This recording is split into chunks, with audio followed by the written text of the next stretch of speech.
नमस्कार दोस्तों तो हम फिर से हाजिर हैं एक नए पॉडकास्ट में। और आज हमारा विषय है, जी हाँ, बहुत ही प्यारा सा विषय है एनवायरमेंट। दोस्तों, आप सब जानते हो दिल्ली में एयर क्वालिटी इंडेक्स का जो लेवल है वो 400 को पार कर चुका है। जी हाँ, एयर क्वालिटी इंडेक्स एक पैरामीटर है जिसके जरिए ये पता लगाया जाता है कि पर्यावरण में ऑक्सीजन की मात्रा कितनी है और कैसी सांस हम ले रहे हैं। और सबसे बड़ी बात यह है कि हर साल दिल्ली की यही समस्या है कि AQI 400 के ऊपर चला जाता है। सरकार रेड अलर्ट घोषित कर देती है, फिर कभी गाड़ियां बंद होती हैं, कभी पराली का रोना रोया जाता है और ये चलता रहता है। लेकिन इसके पीछे क्या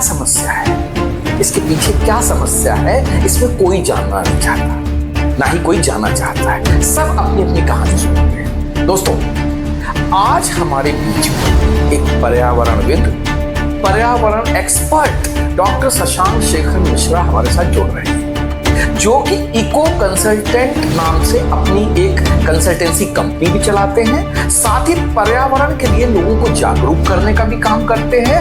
और मैं आपको बताना चाहूंगा कि उत्तर प्रदेश के ये उन चंद लोगों में शामिल हैं जिनको कि NABERD से कैटेगरी A में पर्यावरणविद होने का, कंसल्टेंट होने का सर्टिफिकेट होता है। तो डॉक्टर साहब, स्वागत है आपका। आखिर ये पर्यावरणविद बनने की या इस पर्यावरण से जुड़ने की आपकी ये इच्छा कैसे हुई? क्यों आप मतलब इस फील्ड में आए? इसमें बचपन से ही एक हमारे मन में भाव था, अपने प्रकृति के प्रति प्रेम था। और शायद उसी लिए सबसे बड़ी बात तो ये था कि बचपन से, चूँकि मैं गांव में पला बढ़ा हूँ, उसके बाद मुंबई जैसे महानगर में मेरी प्राइमरी एजुकेशन हुई, तो मेरे मन में भाव आते थे बचपन से ही कि मैं क्या ऐसा करूँ कि जो वातावरण हमको गांव में महसूस, या जो पानी हमको स्वच्छ पानी मिला हमें पीने के लिए, वो पानी हम क्या इस शहर में नहीं उपलब्ध कर सकते या मिल सकता है, या हमें क्यों नहीं मिल रहा है। यही सब झंझावात चलते रहे। धीरे धीरे स्कूलिंग हुई, फिर ग्रेजुएशन, फिर MSc, देन PhD। लेकिन मैंने अपना ट्रैक नहीं चेंज किया। मन में जो भाव था और उसी दिशा में मैं काम करता रहा। बचपन से ही एक तरीके से लगाव था बस प्रकृति से। तो इस नाते मैं अपने को उसी एरिया में पाता हूँ और अपने को बहुत संतुष्ट महसूस करता हूँ कि मैं कुछ कर पा रहा हूँ। एक भले ही एक उस गिलहरी की तरह से प्रयास है। बहुत बड़ा तो नहीं कर पाया अभी तक, लेकिन यह है कि बड़ा करने की कोशिश कर रहा हूँ। दोस्तों, मैं आपको बताना चाहूँगा कि डॉक्टर शशांक शेखर मिश्रा, इनका पर्यावरण के प्रति प्रेम इतना है कि जब भी हर साल या ये जब भी इनको मौका मिलता है तो ये अपने गांव में, अपने एरिया में, साथ ही साथ जहां ये रहते हैं या जहां इनको मतलब जो है कोई भी अपॉर्चुनिटी नजर आती है, वहां पर ये लोगों को पौधे वितरित करते हैं, लोगों को पौधे लगाने के प्रति जागरूक करते हैं। साथ ही साथ लोगों को उन पौधों को बचाने की भी प्रेरणा देते हैं। क्योंकि दोस्तों, क्या है, हमारी सरकारें जो हैं वो हर साल कहती है कि हमने 3 करोड़ पौधे लगाए, 5 करोड़ पौधे लगाए। Narendra Modi is set to lay the foundation stone of 12 lakh empty capacity new fertilizer units at Napru in Assam. This plant has been built at a staggering price of 10,000 crore plus. I have Nibir Decker joining me with Modi. 10 crore पौधे लगाए, लेकिन उन पौधों में से कितने जिंदा बचे इसको कोई इंश्योर नहीं करता है। उसमें डॉक्टर जैसे हमारे शशांक शेखर जैसे लोग हैं, मिश्रा जी जैसे लोग हैं, जो लोगों को मोटिवेट करते हैं कि भाई पौधे तो लगाओ, लेकिन इनकी रक्षा भी करो, इनमें पानी भी दो, ताकि आगे जब ये बड़े होंगे तो हमारे पर्यावरण को इनसे ही फायदा होगा। खैर डॉक्टर साहब, मैं जानना चाहता हूं कि आप एक कंसल्टेंट का काम करते हैं। आप बताएंगे कि कंसल्टेंसी किस तरीके की होती है और किस तरीके से आप प्रदूषण नियंत्रण विभाग में सहयोग करते हैं? सर, जैसा कि आप जानते हैं कि कोई भी डेवलपमेंटल एक्टिविटी होगी हमारे यहाँ, उस डेवलपमेंटल एक्टिविटी को प्रोटेक्ट करने के लिए, या कह सकते हैं कि हमारे यहाँ इन्वायरमेंट को प्रोटेक्ट करने के लिए बहुत सारे नियम कानून बने हैं। उनमें से एक मुख्य रूप से 2 कानून हैं। एक वायु प्रदूषण नियंत्रण अधिनियम है और सर्वप्रथम जल प्रदूषण निवारण नियंत्रण अधिनियम बना, जिसको generally air act and water act में कहते हैं, कवर होता है। और इन्हीं एक्ट के तहत ही जो डेवलपमेंटल यूनिट्स हैं या इकाइयां हैं या जो फैक्ट्रियां हैं उनको एनओसी देता है पोल्यूशन कंट्रोल बोर्ड। होता ये है कि हम लोगों ने हमारी जैसे शिक्षा मैंने बताया कि मतलब पीएचडी है एनवायरमेंटल साइंस में, उसमें जो एप्लीकेशंस होती हैं वो एप्लीकेशंस थोड़ी जटिल है मुझे जहाँ तक लगता है। एक आम उद्योगपति या इनिशियल एंटरप्रेन्योर जो कानूनी दांवपेच या कानूनी कठिनाइयों को जानता नहीं है और इसीलिए वो हमेशा एक कंसल्टेंट की भूमिका उस समय आ जाता है। डॉक्टर साहब मैं टोकना चाहूंगा आपको बीच में, जैसा कि मैंने सुना है कि आजकल सरकार ने ऐसा कर दिया है कि आप कोई भी बिजनेस कर रहे हो, यहाँ तक कि आपको एक रेस्टोरेंट खोलना हो, दूध की डेयरी खोलनी हो या इवन अपनी बारात घर खोलना हो, तो उसमें भी मतलब आपको प्रदूषण नियंत्रण विभाग से एनओसी लेनी पड़ती है। तो मैं जानना चाहूंगा कि प्रदूषण नियंत्रण विभाग से आप किस किस तरीके का सर्टिफिकेशन कराते हैं और कौन कौन सी इंडस्ट्रीज इसके अंतर्गत आती हैं? हमारे यहाँ वैसे तो अभी जो सीपीसीबी की गाइडलाइन है उसके तहत 4 कैटेगरी है, रेड, ऑरेंज, ग्रीन और वाइट श्रेणी के उद्योगों को प्रदूषण नियंत्रण बोर्ड से परमिशन लेने की आवश्यकता नहीं है। इनकेस मतलब कह सकते हैं उसको सीटी या सीटीओ नहीं आवश्यकता होती है। हाँ, कंसेंट टू एस्टेब्लिश और कंसेंट टू ऑपरेट आवश्यकता नहीं होती है। उसके अलावा जैसे ग्रीन कैटेगरी की है यूनिट्स हैं उसमें क्लासिफाइड हैं, जैसे आपने अभी जिक्र किया था रेस्टोरेंट है या डेयरी है। डेयरी हमारा ऑरेंज में आता है। ग्रीन में कई यूनिट्स हैं जिनमें कि कोई ऐसा पोल्यूशन ना हो बहुत ज़्यादा, तो पोल्यूशन के इंडेक्स के आधार पे उनको क्लासिफाई किया है CP central pollution control board ने। अब बात आती है कि हमारी भूमिका कहाँ आती है या हम लोग कैसे मदद करते हैं उस सहयोगी क्षेत्र में जी। तो जो उसमें जैसे सीवेज ट्रीटमेंट प्लांट, जैसे मान लीजिए कहीं कोई यूनिट लग रही है, उसमें आपको लगता है कि वेस्ट वाटर जनरेट होगा, अब उसको कैसे ट्रीट करेंगे, तो आम आदमी तो नहीं मालूम है या जो उद्योग लगा रहा है उसको नहीं पता होता है। तो उन्हीं जैसे सीवेज ट्रीटमेंट प्लांट कैसे बनेगा, क्या लगेगा, उसमें कौन कौन सी यूनिट्स होती हैं, ये हम लोगों को पढ़ाया गया था। हम लोग पानी को कैसे, गंदे पानी को कैसे स्वच्छ बना सकते हैं, ये सब चीज़ें हम जानते हैं और उस कंसाइज वे में हम उस प्रोजेक्ट रिपोर्ट को तैयार करते हैं। हमारा काम बेसिकली प्रोजेक्ट रिपोर्ट को तैयार करना रहता है और हम सहयोग करते हैं उस एप्लीकेशन को भरने में, उस एप्लीकेशन को फिल करने में जो कि पोल्यूशन कंट्रोल बोर्ड मतलब डिमांड करता है एक तरीके से। आजकल सरकार की बड़ी पहल हुई है, ऑनलाइन सुविधा, पहले तो ऑफलाइन जारी होता था, अब ऑनलाइन सुविधा है। एंटरप्रेन्योर चाहे तो वो स्वयं भी भर सकता है अगर उसे संज्ञान है, हमारी कोई आवश्यकता नहीं पड़ेगी। लेकिन ताकि आप जानते हैं जैसे छोटे छोटे सीएससी केंद्र भी खोले गए हैं जो सहयोग के लिए, जनता के सहयोग के लिए रहते हैं, उसी तरीके से हम लोगों की भूमिका आती है और हम लोग उसमें उद्योगपति की मदद करते हैं एक तरीके से। और उस उद्योगपति को जो लीगल रिक्वायरमेंट्स होती हैं, सीवेज ट्रीटमेंट प्लांट के proposals, drawing design, effluent treatment plant के प्रपोजल, वेस्ट वाटर जो जनरेट करेगा उसको कैसे वो ट्रीट करेगा ताकि कि वातावरण में प्रभाव न्यूनतम हो, इन सबको कम करने की दिशा में जो भी प्रयास किया जाएगा उसकी पूरी जानकारी हम उद्योगपतियों को देते हैं और उसको उस रिपोर्ट के माध्यम से बताते हैं कि आपके उद्योग लगने से क्या प्रभाव पड़ेगा और उसको कैसे न्यूनतम आप कर सकते हैं। देखिए, विकास, सतत विकास जरूरी है। हमारा ये कहना है कि विकास भी जरूरी है। अगर हम सिर्फ बात करें सिर्फ वातावरण को बचाने की तो दोनों तरफ हमें रोल पर, क्योंकि अगर आप अपॉर्चुनिटी नहीं मिलेगी, लोगों का विकास नहीं होगा, उद्योग धंधे नहीं लगेंगे, तो आप विकास को किस परिभाषित करेंगे। हम वापस उसी पाषाण युग में जाएंगे या उसी अपने नेचर में अगर रहना चाहते हैं तो हमें फिर उसी तरीके से रहना पड़ेगा, जो कि आज संभव नहीं है। आज सबको गर्मियों में सबको एसी चाहिए, ठंडक में सबको ब्लोअर चाहिए, और वो बिजली की अगर उत्पादन करना है तो हमें उद्योग धंधे लगाने ही पड़ेंगे, या उनके अप्लायंसेज अगर हमें चाहिए तो उद्योग धंधे लगेंगे तभी संभव है। तो उनको लगाने के उसकी प्रक्रिया को न्यूनतम किया जा सकता है और उसको करने के लिए हमें ये चीज़ें करनी पड़ेगी। यानी कि डॉक्टर साहब, आप उद्योगपतियों के बीच के वो पुल हैं जो उद्योगपतियों और प्रदूषण नियंत्रण बोर्ड जो है उसको जोड़ने की एक कड़ी है। यानी कि उनसे जो भी आपको मतलब एनओसी चाहिए, नो ऑब्जेक्शन सर्टिफिकेट चाहिए, जो भी सर्टिफिकेशन चाहिए वो आप उपलब्ध कराते हैं।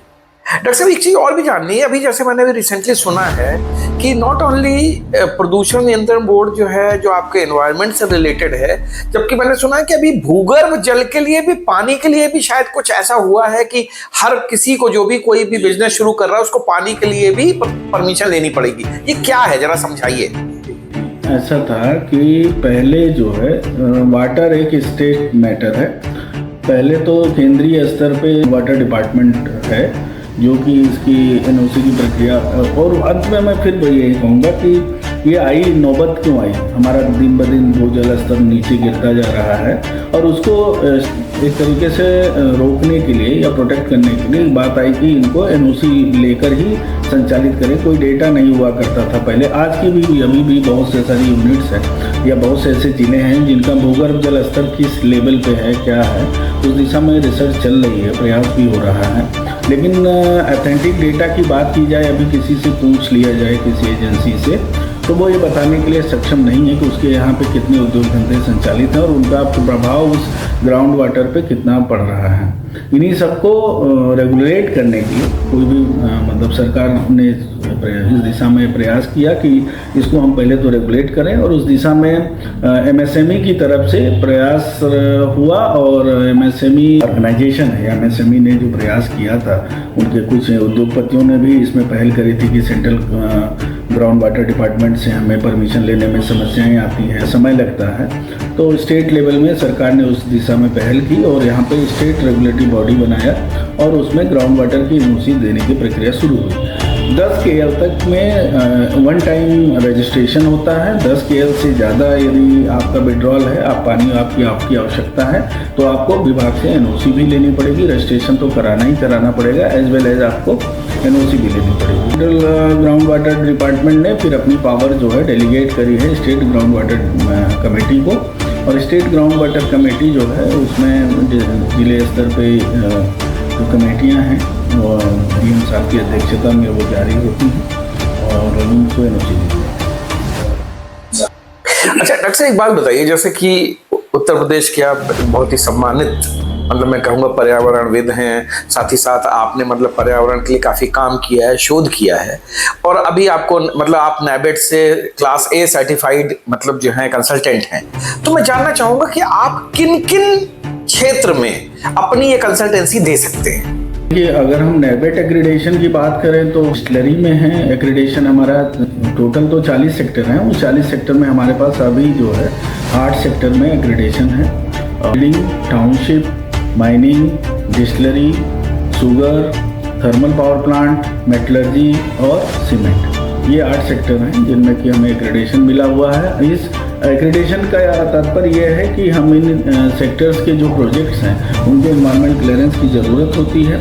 एनवायरमेंट क्लियरेंस देने की प्रक्रिया MOEF की नोटिफिकेशन या ये जो नोटिफिकेशन है 2006 उसके तहत दिया जाता है, और इसमें एक्रीडेटेड कंसल्टेंट ही इसको रिप्रेजेंट कर सकता है। आम आदमी इसमें अपने केस को प्रेजेंट नहीं कर सकता है। इवन अगर उद्योगपति स्वयं चाहे तो नहीं कर सकता। 2012 में एक उस पर अमेंडमेंट आया था, तब से लेके अब तक जो है बिना एक्रेडिटेड ऑर्गेनाइजेशन के आपको इन्वायरमेंट क्लियरेंस नहीं मिलेगा। तो हम इन 8 सेक्टर में काम कर रहे हैं। दोस्तों मैं आपको एक बात बताना चाहूँगा कि ये जितने भी जैसे आप लोग पढ़ते होंगे प्रोजेक्ट अफेक्टेड पीपल और उनको किस तरीके से गवर्नमेंट कंपनसेट करती है, उनके लिए क्या क्या करती है, उद्योगों को किस तरीके से CSR के माध्यम से उनके लिए काम करना होता है, वो सारी की सारी चीज़ें जो डॉक्टर साहब यानी कि जो as a consultant NABARD accredited consultant के रूप में जो अपना पूरा ये मतलब पेपर बनाते हैं, जो अपना पूरा का पूरा प्रोफार्मा देते हैं, जो गवर्नमेंट को अपनी रिपोर्ट देते हैं, उसी बेसिस पे उद्योगों को उन प्रोजेक्ट अफेक्टेड पीपल की मदद करनी होती है। सरकार उनकी मदद करती है, इसी प्रकार की योजनाएं बनती हैं। अच्छा डॉक्टर साहब, एक चीज़ जानना चाहूँगा मैं कि जैसे आप ये सारे उद्योगों को, जैसे आपने बताया सीमेंट उद्योग का आप करते हैं, फैक्ट्रीज का करते हैं, शुगर इंडस्ट्रीज का करते हैं, डिस्टिलरीज का करते हैं, और बिल्डिंग का है, कंस्ट्रक्शन का है। इसके साथ यहाँ पर लोकल लेवल पे मतलब आप जो है मैंने देखा है कि बहुत सारी लोगों की और भी मदद करते रहते हैं। मैं ये जानना चाहता हूँ कि आपकी निगाह में पोल्यूशन के लिए सबसे ज्यादा जिम्मेदार कौन से उद्योग धंधे हैं कि जिनसे कि मतलब जो है सबसे ज्यादा जो है एक हजार्डियस वेस्ट कह लीजिए, चाहे मतलब वाटर ट्रीटमेंट या एफ्लुएंट ट्रीटमेंट के रूप में जिनको मतलब वो क्लीन किया जाए, या फिर एयर के लिए, पोल्यूशन के लिए, सबसे ज्यादा हजार्डियस उद्योग धंधों को आप किस श्रेणी में रखेंगे? हमने जिन 8 सेक्टर की बात करी तो उसमें कैटेगरी की सभी यूनिट्स हैं, बिल्डिंग जिनको इन्वायरमेंट क्लियरेंस की ज़रूरत है, पैरामीटर सीपीसीबी का इंडेक्स के आधार पे बात करें तो सभी रेड कैटेगरी में आती हैं। 8 या 40 जो उद्योग धंधे हैं इनको ऑलरेडी इन्वायरमेंट प्रोटेक्शन एक्ट में रेड कैटेगरी में माना गया था, इसीलिए इन्वायरमेंट क्लियरेंस की ज़रूरत पड़ी। इंडियाई नोटिफिकेशन में इन्हें डिफाइंड है।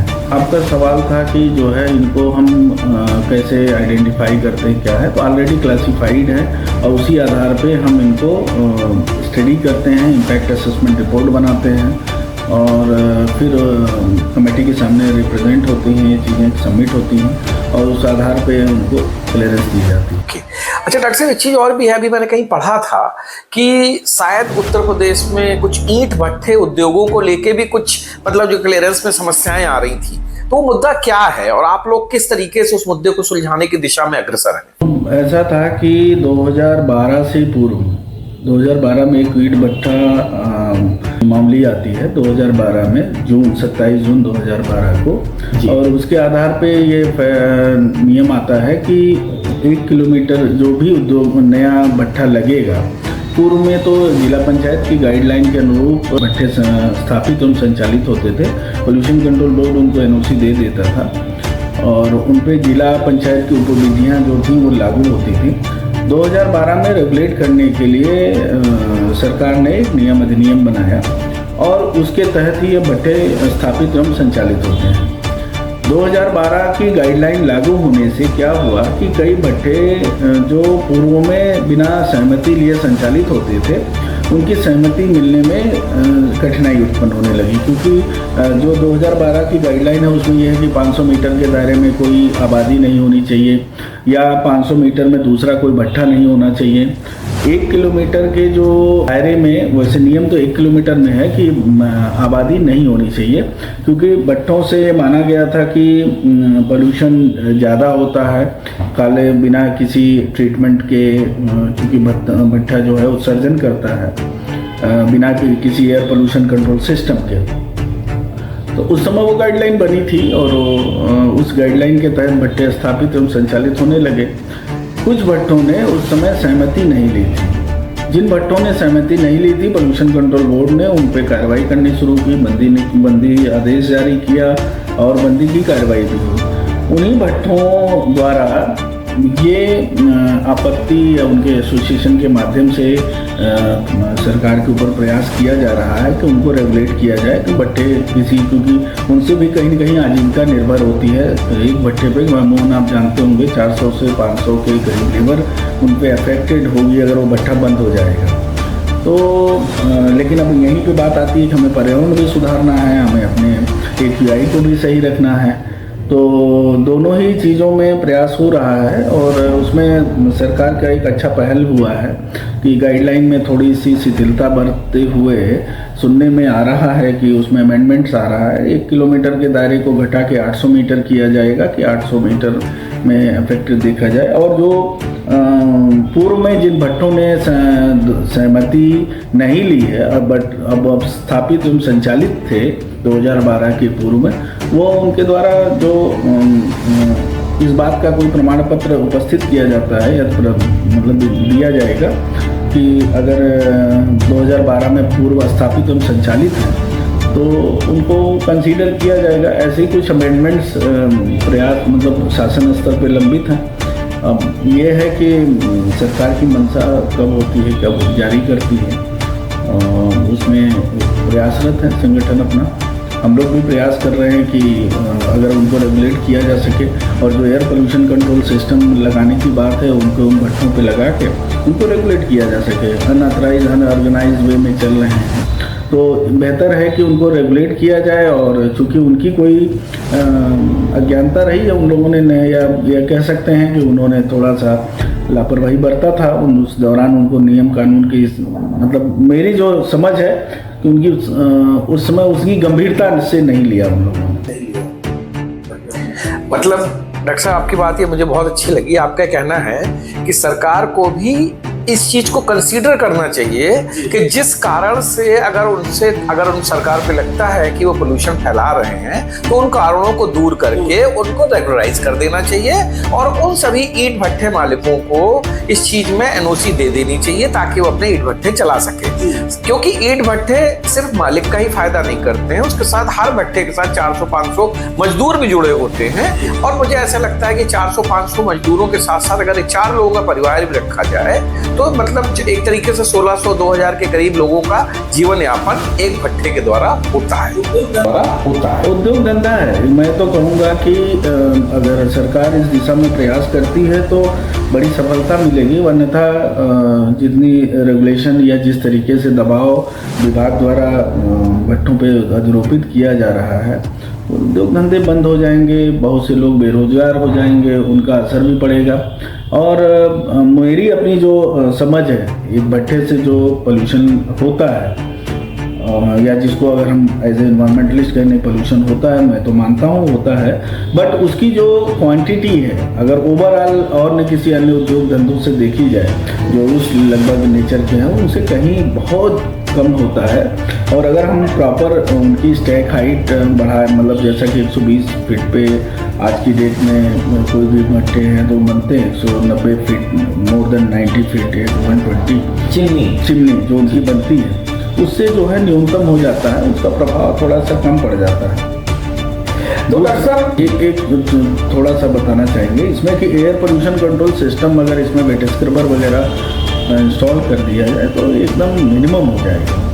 तो मेरा सरकार को मतलब एज ए एक्सपर्ट मतलब एडवाइस है, शासन स्तर पे जो लोग भी इसमें इन्वॉल्व हैं, पॉलिसी मेकिंग कर रहे हैं या जो भी इसमें है, तो बेधड़क इसमें ये चीज़ इम्प्लीमेंट कर दें कि एयर पोल्यूशन कंट्रोल सिस्टम को कंपलसरी कर दें, जैसे कि बाकी इंडस्ट्री में है। तो 400 मीटर या जो दूरी वाला जो दबाव है उन भट्टों से हट जाएगा और उससे जो है बाकी जैसे उद्योग धंधे लगाने की जो गाइडलाइन है कैटेगरी वाइज, एयर में चाहे ऑरेंज में है या ग्रीन में है, या चूँकि भट्टा ऑरेंज श्रेणी में आता है तो वो ठीक हो जाएगा। मुझे लगता है कि सभी रेगुलेट भी हो जाएंगे और जो बेरोजगारी की जो समस्या उत्पन्न होने वाली है उससे भी बचा जाए। यानी कि विकास की रफ्तार भी ना थमे, साथ में पोल्यूशन भी ना हो और सभी दोनों पोजीशन जो दोनों पार्टियां हैं वो विन विन पोजीशन पे रहें। बहुत ही अच्छा सुझाव है आपका डॉक्टर साहब। अच्छा डॉक्टर साहब, एक चीज जानूंगा कि जैसे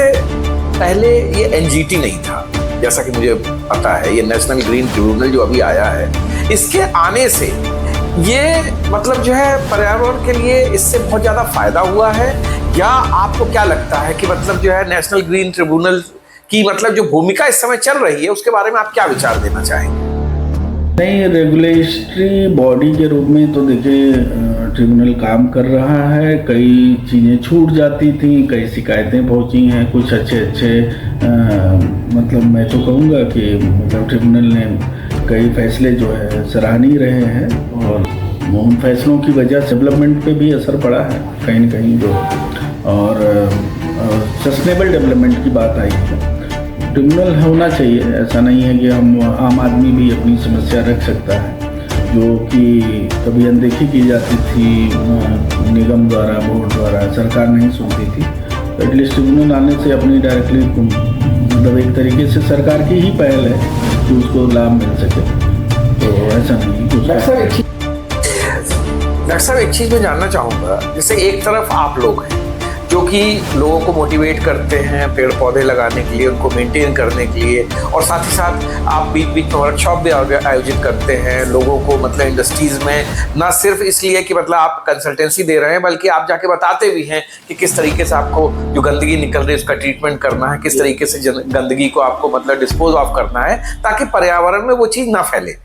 दूसरी तरफ मैंने ऐसा सुना है कि बहुत सारे ऐसे मतलब मैं ये कहूँगा कि उनको फर्जी एनवायरमेंटलिस्ट हैं कि जो कि उद्योग धंधों से सिर्फ वसूली करने के लिए जो है शिकायतें दर्ज कराते हैं और मतलब जो है और इस चीज़ का बहुत ज़्यादा मतलब जो है पेपरबाजी करके या मतलब उद्योगपतियों पे प्रेशर बना के जो है पैसा वसूलने की कोशिश करते हैं। तो ऐसी भी घटनाएं आपके संज्ञान में आती होंगी, तो इनके बारे में आपका क्या कहना है, इन पे कैसे रोक लगाई जानी चाहिए? सही करियर रहा है, उसमें 2-3 घटनाएं हुई हैं जिसमें कि सीधे उद्योग द्वारा कोई ऐसा प्रदूषण नहीं किया जा रहा था। और उसमें ये जो RTI एक्टिविस्ट हाँ, नहीं मैं मतलब किसी उसमें RTI या किसी पत्रकार या किसी मतलब इन्वायरमेंटलिस्ट को मतलब ऐसे इंगित करना ठीक नहीं होगा, तो बेवजह एक नहीं है एक अलग कंट्रोवर्सी क्रिएट होगी। मेरा ये कहना है कि उनको भी सोचना चाहिए और उन उद्योगों को भी थोड़ा सा जागरूक होने की ज़रूरत है। उनको अपने नियम कानून और अपने अधिकारों के बारे में पता होना चाहिए। पता नहीं है तो कुछ अपनी सरकार के द्वारा जो विभिन्न पोर्टल हैं उनके माध्यम से वो जानकारी ले सकते हैं। और उनके द्वारा उद्योग द्वारा यदि कोई मुझे तो अभी तक ज़्यादातर जो भी उद्योगपति मिला है या जो लोग इस दिशा में काम कर रहे हैं सभी मतलब ज़्यादा तक कि सभी, क्योंकि अभी सभी ह्यूमन बीइंग हैं, सब लोग चाहते हैं कि उनका वातावरण शुद्ध हो और उनको जो पानी मिले वो स्वच्छ मिले और इसी दिशा में प्रयास भी करते हैं। और लगभग उद्योग धंधे जो स्थापित करता है वो एक ठीक ठाक अमाउंट इन्वेस्ट करता है। तो जो ट्रीटमेंट फैसिलिटी है उनकी कॉस्ट बहुत ही उस पूरे प्रोजेक्ट कॉस्ट का 2% 5% बल्कि रहता है। और पोल्यूशन कंट्रोल बोर्ड को 10% BG के रूप में उनको संरक्षित कराता है कि प्रोजेक्ट कॉस्ट का एटलीस्ट 10% जो है उनका BG के रूप में मतलब जमा हो, तो ताकि वो एयर पोल्यूशन कंट्रोल सिस्टम या एफ्लुएंट ट्रीटमेंट प्लांट लगाए जी। तो उनको भी जागरूक होना चाहिए और साथ ही साथ मैं ऐसे मतलब जो डमी कह सकते हैं ऐसे लोगों से बचने की सलाह दूंगा। और उनको अपने अधिकार यदि पता होंगे तो उनको डरने की आवश्यकता नहीं है और अपना काम कर सकते हैं, वो बेझिझक करें। डॉक्टर साहब आपकी बात बिल्कुल सही है और इस चीज के मैं भी मतलब मैं मानूंगा। और साथ में सभी लोग जानते हैं, जैसे कई दफे ऐसा होता है कुछ उद्योग हैं वो अपने उद्योगों से कुछ मतलब इतना गंदा पानी जो है नदियों में छोड़ देते हैं कि मछलियां मर जाती हैं। जैसे अभी आपने सुना होगा कि इंदौर में प्रदूषित पानी जो चला गया उसकी वजह से न जाने कितनी डेथ हो गई, घर बर्बाद हो गए। तो ये तो होता है कभी कभार। आपने मतलब भोपाल गैस कांड हम लोगों ने सबने मतलब बचपन से सुना हुआ है कि इसी वजह से, और भी बहुत सारे ऐसे कांड हुए हैं जिनकी वजह से। अच्छा, अब मैं जानना चाहूंगा डॉक्टर साहब कि हर साल दिल्ली में AQI जो है 400-500 चला जाता है और ये सर्दियां शुरू होते ही ये प्रॉब्लम शुरू हो जाती है। पहले तो ये था कि साहब दिवाली के पटाखे छूट रहे हैं उसकी वजह से ऐसा होता है, चलो जी सुप्रीम कोर्ट ने दिवाली के पटाखे भी बंद करवा दिए, फिर लिमिटेड क्वांटिटी में करवा दिए, वगैरह वगैरह ही चलता रहता है, मतलब हिट एंड ट्रायल चल रहा है। लेकिन इसके बावजूद जो है हवा जो है वहां की खराब है और AQI 400-500 के बीच में झूल रहा है। क्या कारण हो सकता है इस मतलब जो ये पोल्यूशन जो इतना फैला हुआ है दिल्ली में, इसके पीछे आप क्या कारण देखते हैं? देखिए, जो ठंडे के दिनों में आप भी जानते हैं कि हमारा जो एटमॉस्फेरिक प्रेशर है वो मतलब एक तरीके से टेम्परेचर काम स्टेज में आ जाता है। और सबसे बड़ा जो AQI बढ़ने का मेन रीज़न होता है पर्टिकुलेट मैटर होते हैं, सस्पेंडेड पर्टिकुलेट मैटर होते हैं। और ये सस्पेंडेड पर्टिकुलेट मैटर न तो पटाखे से आते हैं और न ही उद्योग धंधे से आते हैं। सस्पेंडेड पर्टिकुलेट मैटर हम और आपके जो वेहिकुलर इमिशन है और सड़क पे जो फाइन पार्टिकल होता है, जब गाड़ियाँ ट्रेवल करती हैं तो गाड़ियों के ट्रेवल करने से जो घर्षण से जो पार्टिकल मतलब डस्ट मौजूद होती है वो और फाइन होती जाती है, वही डस्ट इमिशन के रूप में आती है। और इस वजह से आपका AQI जो है वो बढ़ जाता है। अभी यही हवा चल जाए, यही बारिश हो जाए, वो सेटल डाउन हो जाएगा, कोई दिक्कत नहीं होगी। लेकिन चूंकि मौसम ही इस तरीके का रहता है और मैं पिछले जितना मैं दिल्ली को समझ पाया अभी तक उसमें, चूंकि दिल्ली सेंट्रल कैपिटल है, सबसे ज़्यादा वेहिकुलर मूवमेंट है वहाँ पे, सबसे ज़्यादा पोल्यूशन का मतलब पॉपुलेशन का लोड है। तो उसको जब तक कंट्रोल नहीं किया जाएगा it can not be change, ये होता रहेगा। और उसमें हमारी प्रकृति नेचर ही हमको सहयोग कर सकती है। आप कोरोना टाइम पे देखे होंगे मूवमेंट कम हो गया था, एकदम फ्रेश हो गया था, कोई ऐसा थोड़ा है कि मतलब जो है उससे वो, तो उसी से अंदाज़ा लगा दीजिए कि आपका AQI बढ़ना और घटना जो है हम ही और आप जिम्मेदार हैं। कोई ऐसा नहीं है कि कोई बाहर का आ रहा है और वो जिम्मेदार होगा। डॉक्टर साहब बहुत अच्छी बात आपने बताई। आपने बातों बातों में बहुत सारे इशारे भी कर दिए, जैसे कि आपने कहा कि पॉपुलेशन भी एक बहुत बड़ा कारण है। डॉक्टर साहब, क्या आपको लगता है कि हमारे देश में जनसंख्या नियंत्रण होनी चाहिए, क्योंकि जनसंख्या अब जरूरत से ज़्यादा बढ़ती जा रही है? आपका क्या विचार है इस पर? जी, जनसंख्या पे तो बड़ी नया मुद्दा छिड़ जाएगा, लेकिन मेरा अपना मानना है कि जनसंख्या पे नियंत्रण जरूरी है, क्योंकि रिसोर्सेज लिमिटेड हैं। हम रिसोर्स तो बढ़ा नहीं रहे हैं, प्रकृति हमारे लिए स्पेस उतना ही अवेलेबल है भाई। अब बाउंड्री तो या तो हम फिर जनसंख्या बढ़ाएं और हम दूसरे देश पे कब्जा करें, उनका रिसोर्स अपना यूटिलाइज करें रिसोर्सेज, और फिर मान लो उसकी भी अपनी लिमिट है। ह्यूमन बीइंग होने के नाते पूरी धरती पे मान लीजिए हम रहेंगे, तो रिसोर्सेज तो उतने ही हैं जो मतलब आज हैं, कल भी उतने ही रहेंगे, बढ़ेंगे नहीं। तो रिसोर्सेज जब लिमिट है तो हमें अपनी पॉपुलेशन को कंट्रोल करना पड़ेगा। बिना पॉपुलेशन कंट्रोल किए हम ये सोचें कि हम पोल्यूशन को कंट्रोल कर लेंगे तो संभव नहीं। दोनों एक दूसरे के पूरक हैं। If you want to complete या if you want to protect our environment, you have to control on the population. यानी पॉपुलेशन कंट्रोल, जो कंट्रोल है, एक बहुत बड़ा मुद्दा है हमारे देश के लिए। और बड़े अफसोस की बात यह है कि हमारे जो राजनीतिज्ञ हैं, जिनको कि इस चीज़ पे ध्यान देना चाहिए, वो अभी इस चीज़ पे ध्यान नहीं दे रहे हैं। डॉक्टर साहब, एक चीज़ और जाननी है, अभी बीच में बड़ा एक अरावली पर्वत से जो रिलेटेड बहुत बड़ी एक मुहिम शुरू हुई थी, कंट्रोवर्सी शुरू हुई थी, कुछ इसके बारे में आप कहना चाहेंगे? देना चाहिए। नहीं, उसका तो देखिए पटाक्षेप हो ही गया है मैटर। अभी सुप्रीम कोर्ट में फिर वापस उस पर स्टे हो गया, जो चीज़ें जारी हुई थी। और मेरा अपना मानना है कि नेचर के साथ जो चीज़ें, हमारे पहाड़, हमारी नदियाँ, हमारे पर्वत या हमारे जो भी जल संरक्षण और हमारे जंगल हमें बचाते हैं, हमें जहाँ तक हो सके उनको बचाना चाहिए। और अगर वो बचे रहेंगे तो हम बचेंगे। मेरा अपना बस यही मानना है एज ए इन्वायरमेंटलिस्ट होने के नाते कि अरावली हैव टू प्रोटेक्ट। और अरावली से न कि क्योंकि अच्छा वो तभी बचेगा जब हमारी अपनी ग्रीड बचेगी। हम अपने यहाँ अगर मार्बल चाहते हैं तो हमें कतई नहीं सोचना चाहिए कि फिर हम अरावली बचाएंगे, वो आएगा तो वहीं से। तो बेहतर है कि हमें अपने उसका ऑप्शन ढूंढना, हमें अवॉइड करना पड़ेगा कि हमारे घर में मार्बल जो है ना लग के कोई और ऑप्शन रहे, उसको लगाएं, उसको इससे करें। जरूरी नहीं कि हम सब, यानी कि हमें प्रकृति का जो दोहन हम कर रहे हैं अभी अनइंटरप्टेड, उसको रोकना पड़ेगा।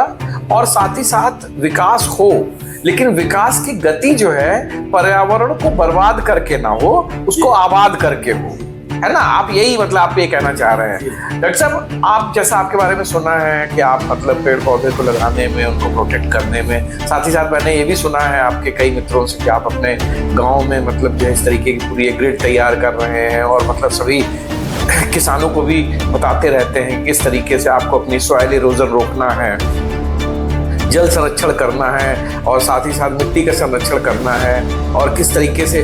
तो आपको क्या लगता है कि हमारे जो स्कूलों में जो सिलेबस है, या हमारे जो बच्चे हैं, नए जो शहर के बच्चे हैं, उनको शायद इन चीज़ों के बारे में बिल्कुल नहीं मालूम है? और मैंने देखा है कि आप बीच बीच में जो है बच्चों को भी मतलब बताते रहते हैं, अपने मतलब जो है जो आपके संपर्क में रहते हैं उनको आप बीच बीच में ट्रेन करते रहते हैं, बताते रहते हैं। तो आपका क्या ख्याल है कि स्कूलों में एज ए सिलेबस भी ये पर्यावरण संरक्षण जो है शामिल होना चाहिए, और इसके बारे में बच्चों को सारी निटी-ग्रिटीज पता होनी चाहिए, है ना? आप यही मतलब आप ये कहना चाह रहे हैं। डॉक्टर साहब, आप जैसा आपके बारे में सुना है कि आप मतलब पेड़ पौधे को लगाने में, उनको प्रोटेक्ट करने में, साथ ही साथ मैंने ये भी सुना है आपके कई मित्रों से कि आप अपने गांव में मतलब जो है इस तरीके की पूरी ग्रिड तैयार कर रहे हैं, और मतलब सभी किसानों को भी बताते रहते हैं किस तरीके से आपको अपनी सॉइल इरोजन रोकना है, जल संरक्षण करना है, और साथ ही साथ मिट्टी का संरक्षण करना है, और किस तरीके से। तो आपको क्या लगता है कि हमारे जो स्कूलों में जो सिलेबस है, या हमारे जो बच्चे हैं, नए जो शहर के बच्चे हैं, उनको शायद इन चीज़ों के बारे में बिल्कुल नहीं मालूम है? और मैंने देखा है कि आप बीच बीच में जो है बच्चों को भी मतलब बताते रहते हैं, अपने मतलब जो है जो आपके संपर्क में रहते हैं उनको आप बीच बीच में ट्रेन करते रहते हैं, बताते रहते हैं। तो आपका क्या ख्याल है कि स्कूलों में ऐसे सिलेबस भी ये पर्यावरण संरक्षण जो है शामिल होना चाहिए, और इसके बारे में बच्चों को सारी निटी-ग्रिटीज पता होनी चाहिए? पता होनी चाहिए। और इसके बारे में हमें प्राइमरी लेवल पे, क्योंकि मैं भी जब पढ़ता था तो एक इंटरेस्ट जो पैदा हुआ था वो कहीं ना कहीं अपनी प्रकृति के प्रति प्रेम को ही था, होने की वजह से था।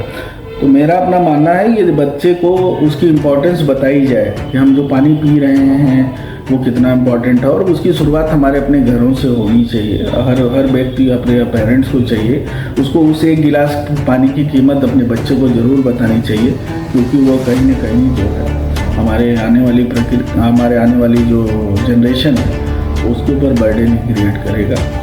आप बेहतर जानते होंगे कि पहले हमें 2-3 फीट पे पानी मिल जाता था, आप हाथ डाल मतलब कुएँ बहुत। इस दौरान मुझे ये अनुभव हुआ कि यदि हम जो गांव का वातावरण था हमारा वो स्वच्छ था, सुंदर स्वच्छ वातावरण था, पानी स्वच्छ मिलता था हम लोगों को बिना किसी फिल्टर के।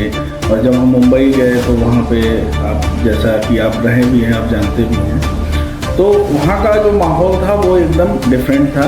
डोरी लेके चलते थे लोटा और अपने बांध के और उसी से पानी पी लेते थे। बट आज वो सिचुएशन, ना तो वो कुएँ रह गए हैं ना ऐसी स्थिति है। तो मेरा अपना मानना है कि यदि हम चाहते हैं कि हमें स्वच्छ वातावरण, स्वच्छ जल मिले, तो हमें उस दिशा में प्रयास करना पड़ेगा। अपने करिकुलम में, अपने एजुकेशन सिस्टम में ये चीज़ डालनी पड़ेगी कि प्रकृति को कैसे संरक्षित किया जाए, न कि उनको और दोहन किया जाए। डॉक्टर साहब, आपसे बात हुई, बहुत अच्छा लगा, और आप इतना पर्यावरण के लिए कर रहे हैं, पर्यावरण के लिए मतलब आप लोगों को जागरूक कर रहे हैं, समझा रहे हैं, साथ ही साथ उद्योगपतियों से लेके जो छोटे छोटे जो मतलब और भी मतलब बिजनेस सेंटर्स हैं उनके बीच में एक सेतु का काम कर रहे हैं। तो मैं चाहूँगा कि हमारे इस पॉडकास्ट के माध्यम से, इस चैनल के माध्यम से आप उनको क्या संदेश देना चाहेंगे पर्यावरण संरक्षण के लिए? संदेश तो मेरा बस यही है कि हमें जहाँ तक ज़्यादा से ज़्यादा अपनी जो नेचुरल रिसोर्स हैं उनको प्रोटेक्ट करें, उनको बचा के रखें। आने वाली पीढ़ी को हम कुछ दे सकेंगे। अन्यथा जो परिस्थितियाँ या जैसे कोरोना जैसी महामारी आई थी, प्रकृति खुद में भी सक्षम है, और फिर वो आज नहीं तो कल नहीं तो परसों फिर एक नई महामारी के रूप में आपसे बदला लेगी और वो फिर अपने आप को प्रोटेक्ट करेगी। अगर आप नहीं प्रोटेक्ट करेंगे तो प्रकृति आपसे उसका बदला लेके और अपने आप को प्रोटेक्ट करना शुरू करेगी। तो बेहतर है कि वो हमसे कुछ हमारे अपनों को छीने, हमारे अपने को हमसे दूर करे। बेहतर है कि उससे पहले हमें प्रकृति को बचाना पड़ेगा। बहुत अच्छी बात कही डॉक्टर साहब आपने, prevention is better than cure, जो कि कहा जाता है, और यही बात आपने कही। और दोस्तों मैं बताना चाहूँगा, डॉक्टर साहब की बात 100% सही है। आज आप देखिए, बेंगलोर हो गया, हैदराबाद हो गया, चेन्नई हो गया, ये वो शहर हैं कि जिनमें पानी नहीं है। टैंकरों से लोगों के घरों में पानी पहुंचाया जा रहा है, लोग पानी के लिए त्राह कर रहे हैं। तो ऐसी रिपोर्ट कहती है एनवायरमेंटलिस्ट की कि आने वाले 10 सालों के भीतर देश के बड़े बड़े शहरों से पीने का पानी गायब हो जाएगा। तो मुझे लगता है कि हमें डॉक्टर शशांक शेखर मिश्र जैसे लोगों की जरूरत है, जो कि पर्यावरण को शुद्ध भी बना सकें, साथ ही साथ इस धरती को रहने लायक भी बना सकें, ताकि इस धरती पे जो ये बोझ बढ़ता चला जा रहा है, जो पर्यावरण का जो दोहन हो रहा है, जो पर्यावरण प्रदूषित हो रही है, उसको बचाने में आप लोगों का सहयोग जारी रहे। और मैं उम्मीद करता हूं कि हमारी सरकारें, हमारे जो सरकार में बैठे हुए लोग हैं, हमारा जो सिस्टम है, वो डॉक्टर साहब जैसे लोगों की प्रेरणा लेके, डॉक्टर साहब जैसे लोगों को जो है अपने इस पर्यावरण बचाओ मुहिम में शामिल करके कुछ इस तरीके का माहौल तैयार करेगी कि हमारे देश का जो पर्यावरण है वो बहुत ही अच्छा रहे, पोल्यूशन ना ज्यादा फैले। उद्योग धंधे लगाइए, लेकिन पर्यावरण को प्रदूषित ना करें। ये बहुत अच्छी बात है डॉक्टर साहब, बहुत अच्छा लगा आपसे बात करके, और आपने हमें इतना समय दिया, इसके लिए बहुत बहुत धन्यवाद। और मैं उम्मीद करता हूं कि आप इसी तरीके से पर्यावरण बचाओ मुहिम में शामिल रहेंगे, as a environmentalist, as a consultant और एज ए जागरूक नागरिक की तरीके से आप इस देश के, हमारे प्रदेश के, हमारे शहर के सभी नागरिकों को जागरूक करने का काम करेंगे। और जो आपने ये मुहिम छेड़ी हुई है, इसके लिए आपको बहुत बहुत धन्यवाद है। हमारे चैनल से जुड़ने के लिए बहुत बहुत धन्यवाद। जय हिंद।